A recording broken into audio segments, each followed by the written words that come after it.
নরসিংদীতে সাংবাদিক আকরামের উপর হামলার বিচারের দাবিতে মানববন্ধন ও প্রতিবাদ সমাবেশ। নরসিংদীতে দেশ টেলিভিশনের জেলা প্রতিনিধি ও নরসিংদী প্রেস ক্লাবের যুগ্ম সম্পাদক সাংবাদিক আকরাম হোসেন সহ তার পরিবারের উপর হামলার প্রতিবাদে মানববন্ধন ও প্রতিবাদ সমাবেশ অনুষ্ঠিত হয়েছে। শনিবার সকালে নরসিংদী প্রেস ক্লাবের সামনে জেলার সর্বস্তরের সাংবাদিক সমাজের ব্যানারে এ মানববন্ধন অনুষ্ঠিত হয়। মানববন্ধনে বক্তারা বলেন, সাংবাদিকরা হলো সমাজের দর্পণ।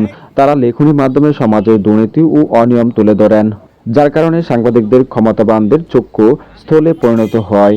আকরাম হোসেন একজন সাহসী সাংবাদিক। তিনি দেশ টিভির মাধ্যমে নরসিংদীর রাঘব বোয়ালদের অনিয়ম ও দুর্নীতি তুলে ধরেছেন, যার কারণে অনেকে তার উপর ক্ষিপ্ত ছিলেন। এরই প্রেক্ষিতে প্রাণনাশের উদ্দেশ্যে আকরাম ও তার পরিবারের ওপর হামলা চালানো হয়। এতে অল্পের জন্য সে রক্ষা পায়। এই ঘটনায় সিসিটিভি ফুটেজের মাধ্যমে দুইজনকে গ্রেপ্তার করলেও তারা জামিন নিয়ে বের হয়ে এসেছে।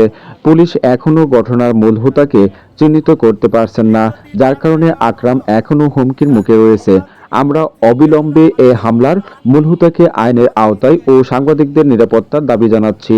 এই সময় মানববন্ধনে বক্তব্য রাখেন নরসিংদী সাংবাদিক ইউনিয়নের সভাপতি শাহাদাত হোসেন রাজু, আমরা নরসিংদীবাসী পত্রিকার নির্বাহী সম্পাদক তৌকির আহমেদ, বাংলাদেশ মফস্বল সাংবাদিক ইউনিয়নের সভাপতি মুস্তাক আহমেদ, সাধারণ সম্পাদক আশিকুর রহমান, সহসভাপতি মাইনুদ্দিন সরকার, নরসিংদী মহিলা প্রেস ক্লাবের সভাপতি আফরোজা সুলতানা মিনা, সাধারণ সম্পাদক ফাহিমা খানম সহ আরও অনেকে। উল্লেখ্য, গত 9 মে শুক্রবার রাত 10:15টার দিকে শহরে বাসাইল এলাকায় ঢাকা সিলেট মহাসড়কের পাশে হাসান সিএনজি ফিলিং স্টেশনে দেশ টেলিভিশনের সাংবাদিক আকরাম হোসেন ও তার পরিবারের উপর হামলা চালিয়েছে দুর্বৃত্তরা। হামলায় অল্পের জন্য সপরিবারে প্রাণে রক্ষা পান তিনি। এ সময় হামলাকারীরা প্রাণনাশের হুমকিও দেয়।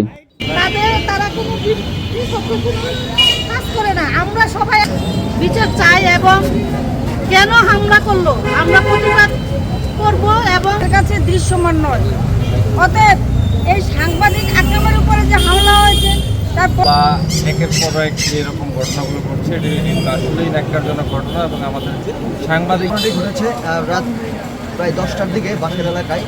এই ঘটনার তীব্র নিন্দা এবং প্রতিবাদ জানাচ্ছি।